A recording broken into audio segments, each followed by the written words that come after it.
for coming. Welcome to the depot at Sharapa Place. This is the home to the Community Foundation, so nice to be able to be outside this morning. My name is Andy Patterson, and I have the pleasure of being the president here at the Community Foundation. At the Community Foundation, we really believe philanthropy is a catalyst for possibility. And people coming together in a community, working together toward a mission, it's what made Sioux Falls great, and we're excited for any additional opportunities like that. Our focus at the Community Foundation is on inspiring philanthropy, and that amounts to connecting donors, nonprofits, and community members, all working to have dialogues and resources that lead to a stronger community. We believe that today we have a new opportunity that does just that, which is why we're excited to announce the launching of the Bridging the Gap Fund here at the Sioux Falls Area Community Foundation. And I would just add, a few years ago, I had the honor of getting to know a couple of gentlemen you hear from in a minute, Vani Harari and Tamian Dysart. I got to sit in on some leadership training they did, and I said, boy, I need this myself. And since then, I've gotten to see some of the graduates from their programs. And it was exciting to see the way they've been investing in future generations of our community. And so the Bridging the Gap Fund is really going to focus on creating leadership opportunities, especially for our diverse populations here in Sioux Falls. And so we're excited for that and excited for you to get to hear from them. And I would say beyond that, what I think is really great is this fund, the investments from this fund are going to be guided by a group of individuals that you'll hear from in a moment who are graduates of this program. And wonderful examples of what the future of Sioux Falls looks like as far as leadership. So thank you for coming. We're excited to be able to share all of this, and we'll turn it over to Vani and Tammy in a moment. Before that, I'm thankful that our mayor, Paul Tenhaken, is here, and we'll invite Mayor to come up and share a few words. Thanks, Andy. All right, thanks, Andy. Thank you guys for being here on this beautiful fall day. Right? It's incredible weather right now. Well, this is a cool day, and I know that the concept of the Leaders of Tomorrow has been around for a while because Tamian and Vani and the crew at Think 3D and others in our community have realized the need for, well, we sometimes say building a deeper bench in our city. And it's been a little over 2 years that I've been in office, and I ran on a platform of being the next generation of leader, okay? And I always said the next generation of leadership. And I was asking the voters to take a chance on a 41-year-old guy at the time who has no experience in public office, no experience in government, but who needed the voters to take a chance because I thought I had some ideas and some value that I could add to the city. Well, the Leaders of Tomorrow program is the same concept where we need to take a chance on the next generation of leaders and start grooming leaders in their city. Just like the voters did for me, it's our responsibility to sometimes what we call send the elevator back down, right? And bring up the next group of leaders into our city. And what we really need in the city of Sioux Falls right now, I'll tell you, this is such a great city, and we have such great leaders in this city. But there is this changing of the guard that is happening, whether it's in City Hall or whether it's in some of our large organizations and corporations. And as I look out over the Big Sioux here, I look at that building right there. That's a Lloyd Companies building. Well, I think specifically of Lloyd Companies. Lloyd Companies has a CEO and founder in Craig Lloyd who's transitioning out and who is transitioning in a guy named Chris Torkelson, who's a young guy. He's a next generation of leader taking over. And you see that all across our city right now where there's this changing of the guard happening. And I see that with this program. I see that with the leaders that are being developed in this program, that the people that you're going to meet in a few minutes are going to be the next leaders of our city. And that's really exciting to be a part of that. What we need in our city right now is we need uniters. We need problem solvers. We need bridge builders. This is an incredibly divisive time in our country. It's a hard time to be a leader, whether that's in elected office, whether that's in your place of employment. It is tough to stand up for what is right and do so in a way where you can build coalitions and bring people together to do what's right. It's easy to stand on a soapbox and share your opinion. It's harder to get off that soapbox and get off of Facebook and actually make change. That's where the rubber hits the road, and that's where this program is going to be incredibly impactful. So I'm appreciative of the Community Foundation, of Andy, of Tamian and Bonnie, and the work that they continue to do to invest in people in our city and leaders in our city. I had a chance to go to one of the graduations last year, I believe it was, and was just really blown away by not only the curriculum, and I think Andy alluded to this too. I'm like, man, I wish I had more time because I'd like to squirt myself into this program because I think I could take away a few things from this. And so I want to thank those guys for your continued investment in people, because at the end of the day, it's not even about arcs or buildings or infrastructure projects. It's about the legacy we leave in people, and that's what really matters. So thank you guys for the work you're doing and for letting the city kind of tag along and be a part of this initiative. We appreciate it. So with that, I think I'm going to turn it over to Tamian to give some remarks. So Tamian. Thank you, Andy. Thank you, Paul.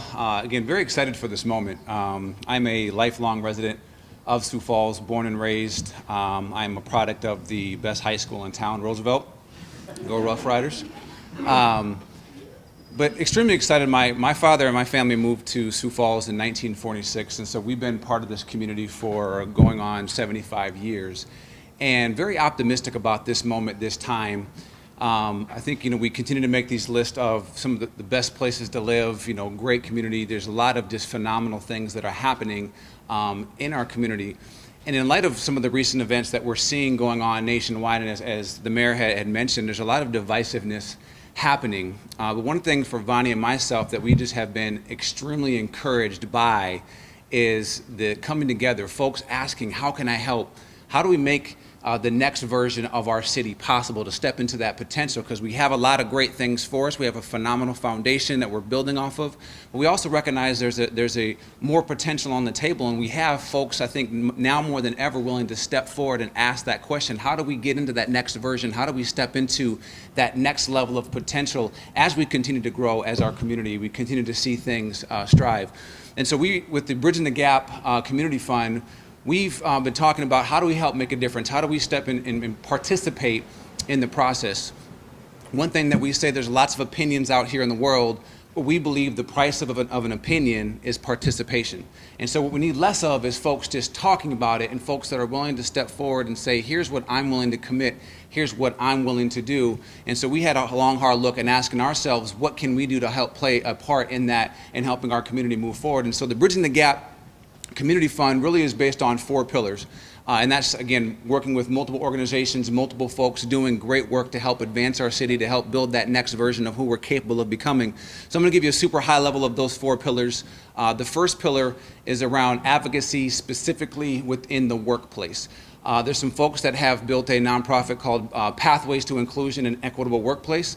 It's made up of over a dozen individuals from various organizations doing just tremendous work of asking the question, as we grow as a city, as we have 40% diversity coming out of our school system, as we continue to attract thousands of people into our community every single year, is our workplace community in a place where it's ready to not only receive and accept, but also help folks of all races, all backgrounds thrive within this city? And so they have a lot of work in front of them, but again, have done a tremendous job of identifying some needs and how can they help fill that gap. The second pillar really is twofold. It's around community engagement. And so I think one of the strengths of our city is the diversity that we have here, and we do a great job of celebrating different parts of that diversity. But we want to see and have some resources to having organizations work together to talk about truly that one Sioux Falls mentality, because though we have a lot of differences, we believe that we have exponentially more in common with each other than where we are different. We want safe communities, a place where we can thrive and grow and the likes. And how do we start to have some of that come to the forefront to showcase what is possible in terms of uniting our city and say, this is the identity of Sioux Falls.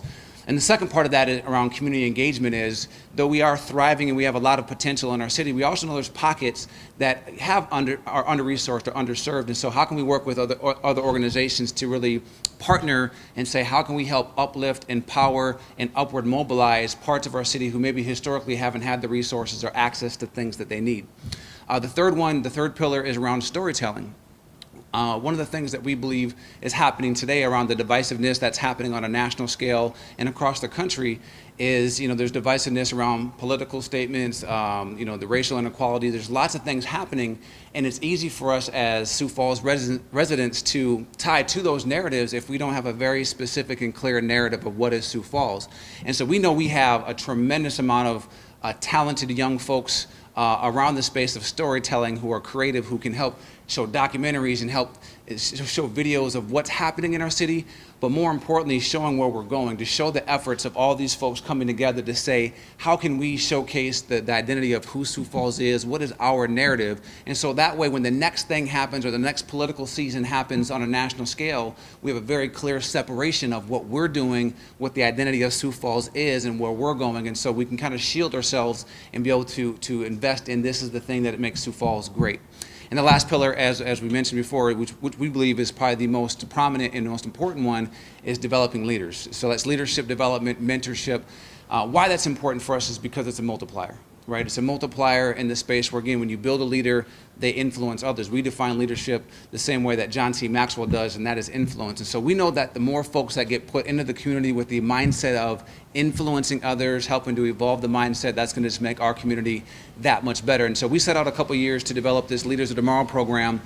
So far, we have over 80 folks that have gone through the program, and Bonnie and I have made a commitment to the community that we want to develop over 500 leaders in this space by 2025. And so in a second, I'm going to ask these folks to come up so you can kind of see them, but it is a great testimony that the folks that will be helping to determine the distribution of these funds are graduates of this program, which is proof and concept that this works. When you invest in leadership, you build up a bench that folks can tap into, sit on boards, and to sit into other parts of our leadership within our city. And so I'm excited about this moment, extremely optimistic about the future of our city because we have the right leadership, the right folks, advocates in this space to help move this forward. And so I'm going to ask actually all of the LOT folks to kind of come up here so you can kind of see their faces. We'll ask them to kind of stand behind so you can see them. But I want you to hear from a couple of them. So I'm going to ask two of the folks that sit on this committee that will help share the investments of the funds, hear from those folks. But this, to me, is an investment into ourselves. It's an investment into our potential, into our community, and most importantly, it's an investment into our potential. So I'm going to ask Antoinette Jensen and then Eric Roberts to kind of share a few words about their experience with Leaders of Tomorrow, as well as why they're excited for this moment as well. So, Antoinette. Hello, I'm Antoinette Jensen. When attending Leaders of Tomorrow, I had two goals in mind. Learn how to effectively communicate and also successfully lead my team. Through the classroom training, I learned how to improve my communication skills, improve how to approach difficult conversations at that time. Through those moments, we were able to improve on things that I needed to work on, how to approach my tone, my body language, and things like that. That wasn't just something I was able to use in the workplace, but I was also able to foster those skills also in my life, in my personal life. Leaders of Tomorrow was much more than just personal development training. I was faced with challenges to look into my own personal discovery. What are my roadblocks? Digging deep into understanding why I was not living in my full potential. After attending this program with the tools that I was provided, I have truly put forth the effort to lead my team with effective communication and also compassion. Also, I have the confidence that I once lacked to go after things that I've always aspired to do. Being a fitness trainer was one thing. I had completed the training outside of Leaders of Tomorrow, but after attending Leaders of Tomorrow, I had that confidence to go after actually applying for that position. Now I'm happy to say that I am in the fitness industry at this time outside of my corporate world. I'm a huge advocate for the leadership component of bridging the gap because in order to truly bridge the gaps, you need true leaders. True leaders of this program, they'll also get those tools of identifying diversity in every situation, be understanding, communicate, and listen effectively. I appreciate to be a board member as I've been a resident of Sioux Falls for 20 plus years. I have witnessed amazing things happen in our community. We are blessed with some talented people in our city, and so to have a helping hand of helping individuals and groups bring their vision to light through the Bridging the Gap Fund to showcase the bridging of communities and also showcase how amazing Sioux Falls is. I'm honored to hold this position. Hand it off to Eric.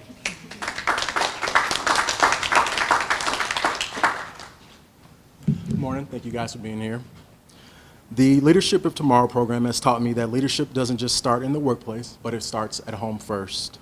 I've learned that leadership is defined by influence and how I can impact and influence others without having the title in the workplace. I've learned how to communicate more effectively, have a better understanding of myself, which allows me to have a better understanding of others. The skills I have attained in Leadership of Tomorrow has undoubtedly helped me become a better husband, co-worker, friend, and when I get the opportunity to become a father, I know it will assist me there as well. It has taught me that a better me is better for everyone. I came upon the Leadership of Tomorrow program by chance due to an unfortunate circumstance that I suffered at work where a membership of management made a racist joke to myself. The guidance and leadership that I received from the mentors at Leadership Through Tomorrow helped me to be slow to react so that I can communicate effectively and confidently to the leaders at my employer to advocate for more training and understanding so that that unfortunate circumstance did not happen to others. We don't want to leave the development of leaders and the culture of Sioux Falls to chance. We want it to be intentional.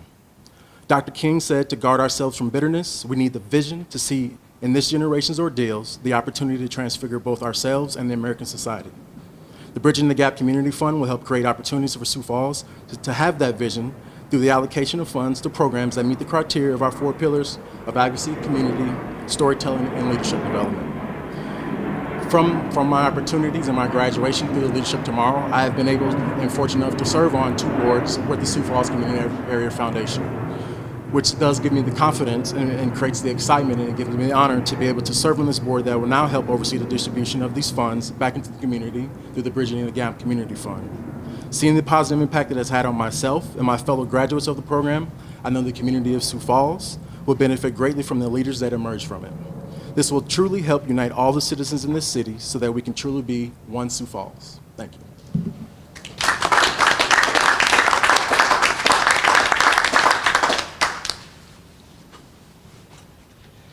Hello, everyone. My name is Vonnie Herrera. I'm one of the co-founders of Think 3D and also one of the creators of the Leaders of Tomorrow program. First, I want to say that if my business partner was going to say anything other than Lincoln High School is the best high school, he should not have let me go last. So let's clear the record on that. Tammy and I, we knew years ago that we wanted to do something different for the community. When we started to establish our business, we understood that we didn't want to wait until we reached some level of success that allowed us to go back. We know that the work that we wanted to do would run alongside of the work that we were doing as a company, that our vocation would have to become our occupation so that we could do the work that needed to be done. We also understood that we were on the precipice of one of the greatest changeovers of wealth, power, and responsibility the world has ever seen. And as we think about people who are going to step into these positions and design what this community looks like for the next 50, 100 years, we need to make sure that those folks are equipped. And so when we talk about what we teach at the Leaders of Tomorrow program, and we talk about effective communication, not just reading and writing, but body language and tone, those things are important in terms of being able to communicate and bridge the gaps that we have. But where would you have learned it? Where would you have seen an example? Having difficult conversations, the challenging kind that we're going to have to heal this country, for us to be able to change the dynamics of our future. Where would you have learned it? Where would you have seen an example? When we talk about building your own confidence and holding yourself accountable to leadership, self-talk, and how you treat yourself, where would you have learned it? Where would you have seen an example? The truth of the matter is, in many of our institutions, those things are not being taught, and those things are not being exemplified. And we wanted to create an environment where those people can be built to do the work that is necessary. And we're not talking about teaching people what to think, but rather how to think and how to think of others, how to think of themselves, so that no matter what they are challenged with, they have the skills necessary for them to face them. And that's what you want for leaders in this community. Imagine a situation where you can go into any organization from anywhere in the world and be confident that you're going to be treated with respect and dignity, and people are going to create an environment that is best for you to be able to flourish because they know how to. Imagine a situation where all of you in 5 years, 10 years, you get to go to the polls and you're not having to choose between the lesser of two evils, but rather the best of the best, because we as a community put our arms around all of our young people, all of our people, and said, all of you need the skills. And so we would create opportunities to provide them to you all. Luckily, we have a program that we believe does that. We're not the only show in town. There are going to be other people who are going to do things, and I hope that you support them too. But this is something that we've been working on. This has proof of concept, and this is where we need to support. We have a saying at Think 3D that a culture will emerge whether intended or not, but if it's not one that you invest in, it'll be one that you pay for. And what we can see all across the world is a lot of people paying for their lack of investment in their people, a lack of investment in developing leaders. That is an opportunity that we have, and so we're asking for the investment. We're asking for people to engage in this fund to allow us to do this work, but not just with cutting checks, but also with your investment in time and engagement and support and championing what we're trying to do and making sure that young people like this, special people like this, have a place to land, that you can utilize their skills and put it into practice. So with that, we thank you all for coming. We thank our mayor for being a part of this. And we thank the Sioux Falls Area Community Foundation. The leadership and compassion that's in this building is immense. For people, two young people trying to figure out how to fund this big program and this big idea, we have people here, advocates that were working for us, figuring out how to make this happen. Communities do not grow, they do not flourish without leadership like this. So first of all, we want to acknowledge the leadership that we already have. But we are very, very excited for you to see the leadership that is coming to you. Our city is going to be in good hands, in better hands with your help. So we appreciate you. We thank you all for coming today. We thank the assistance of everyone, of course, our leaders of tomorrow. This one in particular, she's a scientist. I just wanted to point that out. But we thank you all so very much and everyone who attended. And again, you can find out more at any of the websites, and Andy can answer any questions that you have about giving. So we thank you so very much. We appreciate you, and thank you for coming out today.